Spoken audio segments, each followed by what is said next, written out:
السلام عليكم متابعينا الكرام. تختتم اليوم مباريات دور الستة عشر من بطولة كأس العالم للأندية والمقامة حاليا في الولايات المتحدة الأمريكية. ففي 10 مساء يستضيف استاد هارد روك مواجهة من العيار الثقيل بين فريقي ريال مدريد ويوفنتوس الإيطالي. ريال مدريد تأهل إلى دور الستة عشر بعد صدره المجموعة الثامنة برصيد 7 نقاط، حيث تعادل مع الهلال السعودي في الجولة الأولى بهدف لهدف، وفي الجولة الثانية فاز على باتشوكا المكسيكي ب3 أهداف مقابل هدف، وفي الجولة الثالثة سحق ريد بول صالزبورغ النمساوي بثلاثية نظيفة.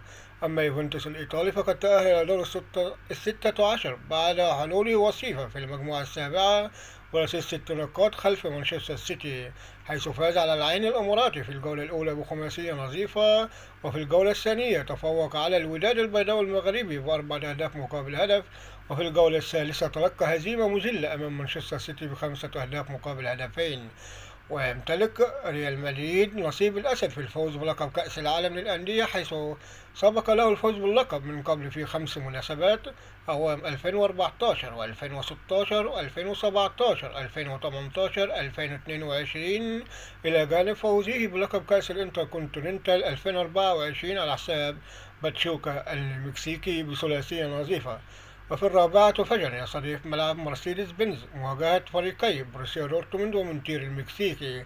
بروسيا دورتموند تأهل له 16 بعد تصدره المجموعة السادسة برصيد 7 نقاط، حيث تعادل في الجولة الأولى مع فلومينينزي البرازيلي بدون أهداف، وفي الجولة الثانية فاز على ماموليدي سان داونز ب4 أهداف مقابل 3، وفي الجولة الثالثة فاز على أولسانو يونداي الكوري الجنوبي بهدف نظيف.